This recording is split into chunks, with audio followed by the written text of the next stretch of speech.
Apakah beberapa negara bagian AS diam-diam sedang menjadi Kanada?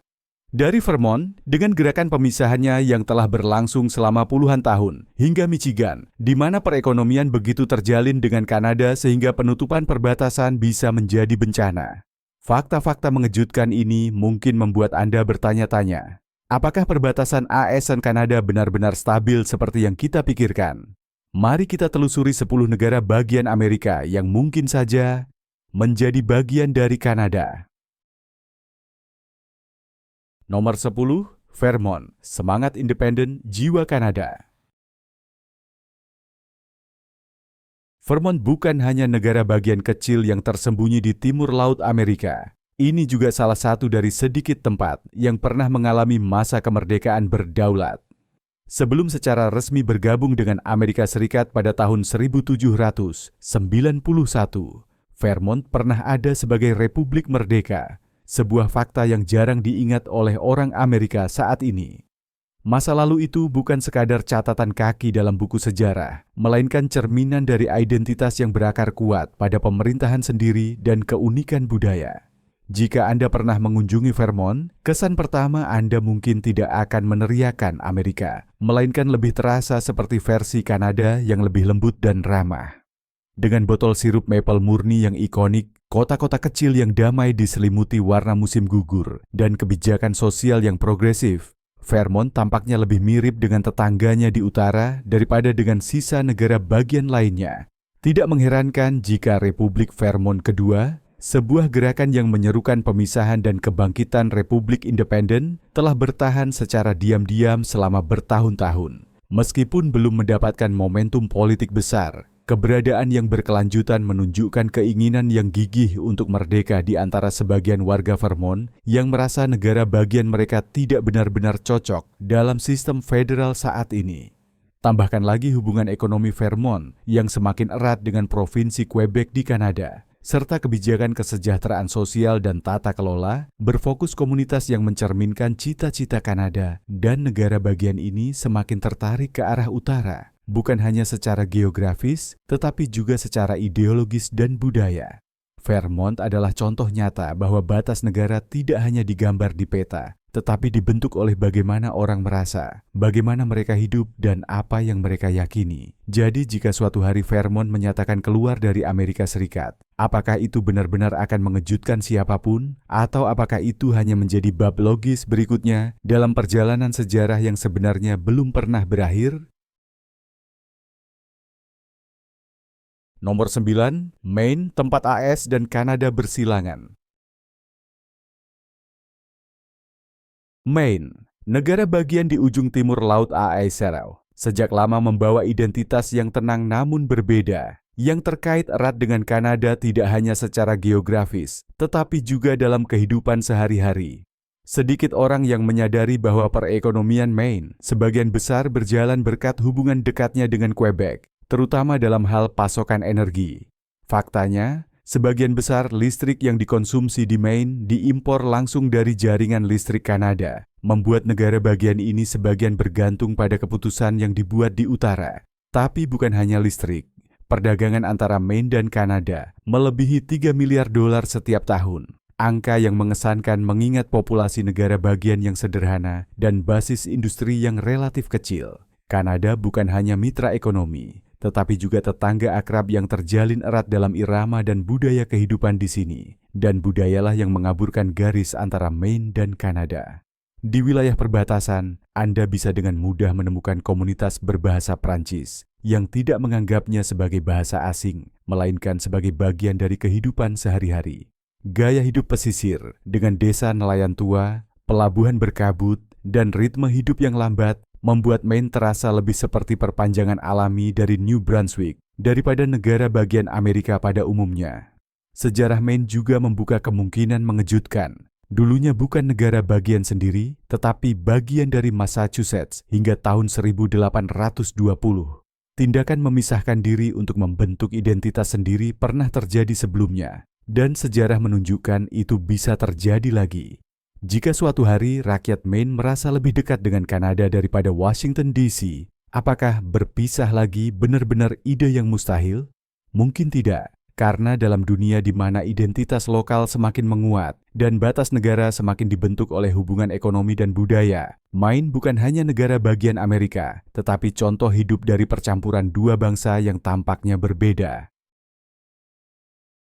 Nomor 8, New Hampshire, semangat ketangguhan kemerdekaan. New Hampshire bukanlah negara bagian yang besar, tetapi semangatnya tidak pernah kecil. Slogan terkenal, "Life Free or Die," bukan hanya semboyan. Itu adalah pernyataan inti yang berakar dalam pola pikir masyarakatnya. Ini mencerminkan keyakinan kuat pada penentuan nasib sendiri dan memunculkan pertanyaan berani. Bagaimana jika New Hampshire benar-benar ingin meninggalkan Amerika Serikat? Ini bukan semata-mata hipotesis. Pada tahun 2022, sebuah amandemen konstitusi negara bagian yang diusulkan bertujuan untuk membiarkan penduduk memilih pemisahan, langkah berani yang menarik perhatian nasional. Meskipun tidak lolos, upaya tersebut menunjukkan bahwa semangat pemberontakan dan keinginan untuk merdeka masih membara di antara mereka yang percaya bahwa pemerintah federal telah menyimpang jauh dari cita-cita aslinya. Ditambah lagi, ekonomi New Hampshire semakin terkait dengan Kanada, dengan perdagangan dua arah yang melebihi 8 miliar dolar setiap tahun. Hubungan lintas batas yang kuat dalam industri, layanan, dan rantai pasokan membuat New Hampshire tidak hanya memandang ke Washington, tetapi juga ke utara, tempat peluang ekonomi muncul dengan cara yang lebih fleksibel dan praktis. Bagian penting dari pola pikir kemerdekaan ini adalah Free State Project, kampanye yang menarik warga negara yang percaya pada pemerintahan minimal, kebebasan pribadi maksimum, dan otonomi dari kendali federal. Dengan ribuan orang pindah ke New Hampshire untuk bergabung dengan gerakan ini, negara bagian ini menjadi eksperimen hidup untuk ide. Bisakah komunitas kecil berkembang tanpa bergantung pada otoritas pusat? Tentu saja, tidak semua orang di New Hampshire mendukung pemisahan. Tetapi ini adalah salah satu dari sedikit tempat di Amerika di mana gagasan tersebut tidak dianggap gila. Dan jika suatu hari gelombang sentimen pemisahan muncul di tengah kekecewaan terhadap pemerintah federal, New Hampshire, tempat nyala api kemerdekaan tidak pernah benar-benar padam, bisa menjadi salah satu yang pertama keluar dari bayang-bayang Washington untuk menapaki jalannya sendiri. Nomor 7, Minnesota, garis batas yang samar. Minnesota, dengan danau birunya yang tak berujung, hutan yang membentang luas, dan semangat berpikir terbuka, telah lama dibandingkan sebagai perpanjangan dari Kanada. Dan itu bukan sekadar kiasan. Negara bagian ini berbatasan hampir 900 km dengan Kanada, membuat hubungan budaya, ekonomi, bahkan keluarga antara kedua sisi menjadi sangat erat. Secara ekonomi, ikatan antara Minnesota dan Kanada lebih kuat dari yang disadari banyak orang. Pada tahun 2023, Minnesota mengekspor barang senilai lebih dari 7 miliar dolar ke Kanada. Angka yang menunjukkan bahwa hubungan ini bukan hanya soal bertetangga, tetapi penting bagi perekonomian negara bagian. Dari pertanian hingga peralatan teknologi tinggi, arus perdagangan antara Minnesota dan utara hampir tidak menghadapi hambatan. Namun yang lebih mencolok adalah unsur manusianya. Di Minnesota mudah menemukan orang yang antusias tentang hoki, menghabiskan liburan dengan berkemah, naik kano, bermain ski, kegiatan yang berakar dalam identitas Kanada. Bahkan, banyak penduduk memiliki kewarganegaraan ganda atau kerabat yang tinggal di provinsi seperti Manitoba atau Ontario, membuat batas negara tampak hampir tak terlihat dalam kehidupan sehari-hari. Budaya, keluarga, perdagangan, semuanya berpadu untuk membentuk gambaran bahwa Minnesota tidak hanya dekat dengan Kanada secara geografis, tetapi juga dalam semangat dan gaya hidup. Ini memunculkan pertanyaan menarik sekaligus serius. Jika identitas nasional tidak lagi ditentukan oleh bendera atau kebijakan, tetapi oleh pengalaman sehari-hari, lalu di mana sebenarnya Minnesota berada? Meskipun belum ada gerakan pemisahan yang jelas seperti di Vermont atau New Hampshire, jika suatu hari seseorang mengusulkan agar Minnesota bergabung dengan Kanada, mengingat fondasi budaya dan ekonomi yang sudah ada, mungkin hal itu tidak akan terlalu mengejutkan. Nomor 6. North Dakota, tanah Amerika, detak jantung Kanada. North Dakota, wilayah yang tampak tenang dengan padang rumput luas dan populasi yang jarang, sebenarnya adalah bagian penting dalam arus perdagangan dan budaya antara Amerika Serikat dan Kanada. Setiap tahun, negara bagian ini mengekspor sekitar 6 miliar dolar barang ke Kanada, angka yang menunjukkan bahwa ekonominya tidak bisa dipisahkan dari tetangganya di utara. Bagi North Dakota, perbatasan bukanlah penghalang, melainkan garis kehidupan, bukan hanya soal barang. North Dakota juga sangat bergantung pada Kanada untuk energi, pertanian, bahkan layanan kesehatan. Rumah sakit di perbatasan sering berbagi teknologi, staf, dan layanan lintas negara. Minyak dan gas alam dari Kanada juga membantu menstabilkan harga energi di negara bagian ini. Ketergantungan timbal balik ini bukan hanya ekonomi, tapi membentuk jaringan yang melampaui definisi nasional. Sedikit orang tahu bahwa, secara historis, pernah ada usulan untuk menggabungkan North Dakota dengan Provinsi Kanada Manitoba, menciptakan zona ekonomi dan budaya baru di luar jangkauan Ottawa maupun Washington. Meskipun tidak pernah terwujud, kenyataan bahwa hal ini pernah dipertimbangkan secara serius menunjukkan bahwa perasaan tidak sepenuhnya milik Amerika bukanlah hal yang langka di sini. Secara politik, North Dakota biasanya dipandang konservatif, tetapi menariknya, pola pikir politiknya seringkali lebih sejalan dengan Alberta daripada dengan Washington DC. Dari kebijakan energi dan hak atas tanah hingga sentimen kuat anti pemerintah pusat. Kedua wilayah ini mencerminkan semangat pragmatis, menjunjung tinggi kebebasan individu, dan kadang enggan terhadap mandat dari pusat. Jika Anda berpikir semua negara bagian AS setia mutlak pada persatuan, North Dakota mungkin akan membuat Anda berpikir ulang. Ini adalah tempat di mana peta mengatakan satu hal, tetapi kehidupan dan pemikiran menceritakan kisah lain. Kisah di mana Kanada memainkan peran begitu penting hingga muncul pertanyaan. North Dakota adalah bagian dari ASETA, tetapi sampai kapan? Nomor 5, Montana, keindahan liar dengan jiwa utara. Montana, luas, liar, dan kaya dengan semangat perbatasan, telah lama membentuk identitasnya sendiri yang tidak mudah dipengaruhi oleh sisa Amerika. Secara geografis, negara bagian ini berbatasan dengan 3 provinsi besar Kanada, Alberta, Saskatchewan, dan British Columbia. Sebuah koneksi yang tidak hanya ada di peta, tetapi terlihat dalam kehidupan sehari-hari. Dalam hal perdagangan, Montana mungkin bukan kekuatan ekonomi besar, tetapi tetap mengekspor sekitar 700 juta dolar barang ke Kanada setiap tahun, terutama mineral, produk pertanian, dan peralatan pertambangan. Meski volumenya sedang, hubungan dagang ini sangat penting untuk menopang ekonomi lintas batas, terutama di komunitas dekat perbatasan. Namun yang benar-benar membuat Montana menonjol adalah identitas budayanya. Koboi, berburu, menunggang K. Nomor 4, Washington, satu negara bagian, dua irama. Washington, negara bagian di ujung barat Laut Amerika, dikenal bukan hanya karena Seattle, Amazon, atau Microsoft, tetapi karena hubungannya yang erat, hampir seperti kembaran, dengan tetangganya di utara, Kanada. Dengan perdagangan tahunan lebih dari 20 miliar dolar antara Washington dan Kanada, ini jelas lebih dari sekadar kerja sama standar. Ini adalah aliansi ekonomi tidak resmi yang melintasi batas negara. Ikatan ini bukan hanya tertulis di atas kertas. Dalam praktiknya, Washington bergantung pada tenaga hidro dari British Columbia, sumber energi bersih, berkelanjutan, dan stabil.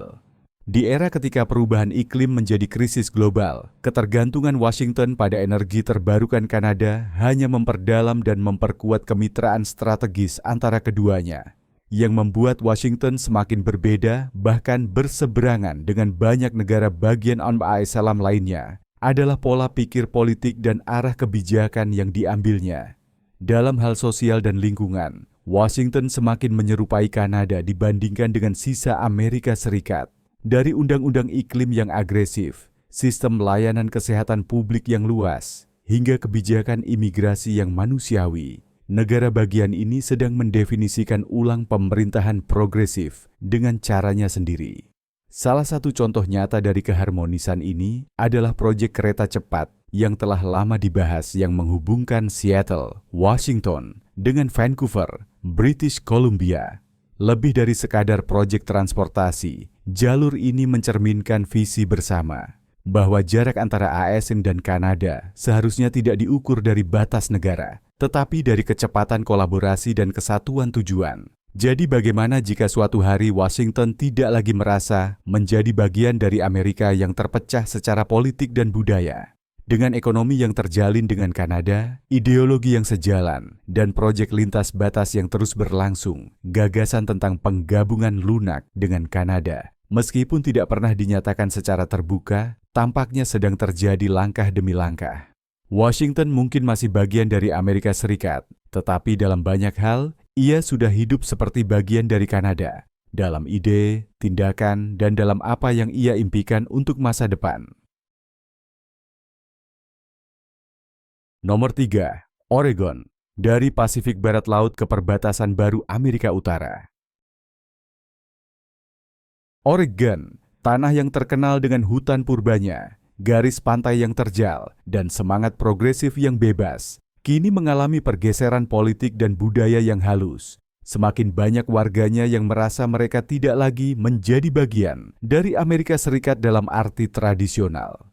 Setiap tahun, Oregon berdagang lebih dari $4 miliar dengan Kanada, sebagian besar terkait dengan British Columbia, provinsi yang secara ideologis begitu mirip hingga terkadang batas antara keduanya tampak kabur. Dari model layanan kesehatan semi-publik, standar lingkungan yang ketat, hingga regulasi tenaga kerja yang fokus pada keadilan dan kesejahteraan, Oregon dan British Columbia tampaknya sedang menulis narasi bersama yang berbeda dari benua lainnya. Namun, perpecahan internal dalam Oregon justru yang paling mencolok. Di bagian timur negara bagian, gerakan Greater Idaho semakin mendapat momentum dengan tujuan memisahkan kabupaten pedesaan konservatif dari Oregon dan bergabung dengan Idaho, tempat kebijakan tradisional dan kebebasan individu lebih dijunjung tinggi. Ini bukan lagi lelucon. Pemungutan suara di tingkat kabupaten telah berlangsung dan beberapa komunitas telah menyetujui secara prinsip. Namun kejutan sebenarnya terletak di Oregon bagian barat, tempat kota-kota seperti Portland, Eugene, dan Ashland semakin lantang menyuarakan dukungan untuk bergabung dengan Kanada. Ya, sebagian penduduk di sini merasa lebih selaras dengan Kanada, terutama British Columbia, dalam budaya, gaya hidup, dan nilai-nilai dibandingkan dengan pemerintahan federal dari Washington DC. Mereka melihat Kanada sebagai model yang diidamkan, progresif namun stabil, multikultural namun tidak ekstrim, dan yang terpenting tidak terlalu kacau secara politik. Apakah ini hanya kekecewaan sementara atau transformasi lambat yang menunggu untuk meledak? Saat ini, Oregon adalah negara bagian yang terjebak antara dua kekuatan yang berlawanan. Timur ingin bergabung dengan Idaho, sementara Barat memimpikan British Columbia. Dan di pusat tarik-menarik ini, ada pertanyaan yang belum terjawab. Apakah batas yang digambar oleh sejarah masih punya kekuatan atas komunitas yang memimpikan masa depan berbeda? Nomor 2, Alaska, bagian dari Amerika, tapi benarkah?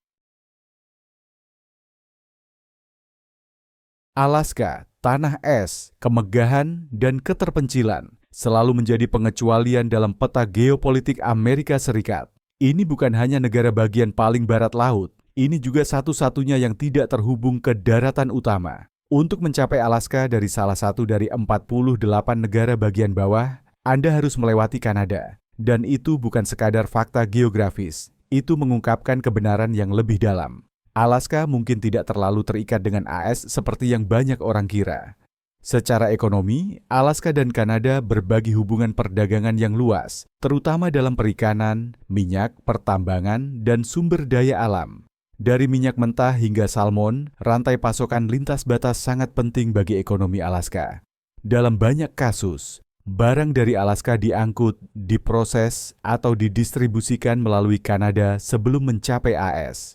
Sebuah jalur yang menyoroti peran tak tergantikan Kanada sebagai gerbang ekonomi. Di luar perdagangan, pertahanan mengungkap simbiosis yang tidak biasa antara Alaska dan Kanada. Melalui NORAD, North American Aerospace Defense Command, aliansi militer unik antara Amerika Serikat dan Kanada, Alaska berada di garis depan pengawasan wilayah udara Arktik. Yang mencolok adalah keamanan Alaska sebagian bergantung pada kerja sama militer Kanada, menunjukkan tingkat kepercayaan strategis yang melampaui aliansi biasa. Dan jika Anda melihat sejarahnya, Alaska tidak pernah benar-benar sepenuhnya Amerika. Sebelum dibeli oleh AS pada tahun 1867 seharga 7,2 juta dolar, Alaska dimiliki oleh Rusia, sebuah warisan yang asing bagi identitas politik dan budaya Amerika. Bahkan setelah menjadi negara bagian, Alaska mempertahankan semangat perbatasan terakhir, di mana hukum federal sering terasa jauh dan penduduknya menghargai otonomi, kebebasan pribadi, dan identitas yang khas. Jadi siapa yang benar-benar memiliki Alaska? Secara geografis, lebih dekat ke Rusia daripada ke Washington DC, memerlukan Kanada untuk akses, dan secara spiritual, mungkin lebih milik dirinya sendiri daripada milik siapapun. Dalam dunia di mana batas politik melemah di bawah tekanan iklim, ekonomi, dan identitas, Alaska mungkin menjadi yang pertama mengajukan pertanyaan baru. Apakah menjadi bagian dari suatu bangsa masih merupakan kepastian yang tak tergoyahkan? Nomor 1. Michigan, industri Amerika, jiwa Kanada. Bukan Vermont, bukan Alaska, tetapi Michigan yang memiliki ikatan ekonomi terkuat dengan Kanada dengan perdagangan melebihi 80 miliar dolar setiap tahun. Angka yang luar biasa ini bukan hanya bukti perdagangan yang aktif, tetapi bukti nyata bahwa batas negara telah lama memudar, setidaknya bagi Michigan. Inti dari hubungan ini adalah Detroit dan Windsor, dua kota yang saling berhadapan di seberang sungai Detroit, tetapi beroperasi hampir seperti satu kesatuan. Detroit adalah jantung industri otomotif Amerika, sementara Windsor menjadi tempat ribuan pekerja, insinyur, dan rantai pasokan dari Kanada. Label Made in USA pada mobil Ford atau GM Anda mungkin dirakit dengan suku cadang Kanada oleh tangan orang Kanada sebelum diselesaikan di Detroit. Tak ada tempat lain di Amerika Serikat di mana manufaktur begitu terikat dengan Kanada seperti di Michigan. Dari pabrik ke pelabuhan pengiriman dan logistik, semuanya terintegrasi dalam sistem produksi lintas batas. Jika, karena suatu alasan, Kanada menghentikan perdagangan, ekonomi Michigan bisa lumpuh hanya dalam hitungan hari. Bukan karena Kanada membutuhkan Michigan, melainkan karena Michigan tidak bisa berfungsi tanpa Kanada. Namun hubungan ini bukan hal baru. Pada abad ke-19, setelah perselisihan terkenal Perang Toledo antara Michigan dan Ohio, ada masa ketika Michigan merasa ditinggalkan oleh Washington. Dalam frustrasi, beberapa politisi Michigan sempat mempertimbangkan bergabung dengan Kanada sebagai alternatif untuk diakui oleh pemerintah federal. Gagasan itu tidak pernah terwujud, tetapi menunjukkan sesuatu yang menggugah pikiran. Sejak awal, Michigan sudah merasa seperti orang luar di negaranya sendiri. Hari ini, Michigan adalah bagian dari Amerika Serikat secara resmi.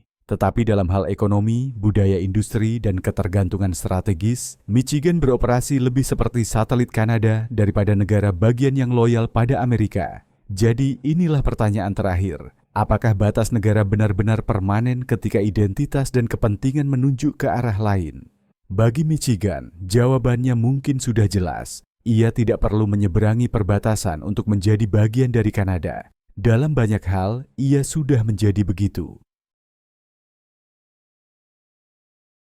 Kita sering mengira batas negara itu tetap, tetapi seperti yang baru saja Anda lihat, terkadang budaya, ekonomi, dan sejarah menceritakan kisah yang berbeda. Jadi, menurut Anda, negara bagian mana yang akan menjadi yang pertama meninggalkan Amerika? Bagikan pendapatmu di kolom komentar. Dan jangan lupa untuk like dan subscribe ke Menjelajahi Anak Ayam. Terima kasih.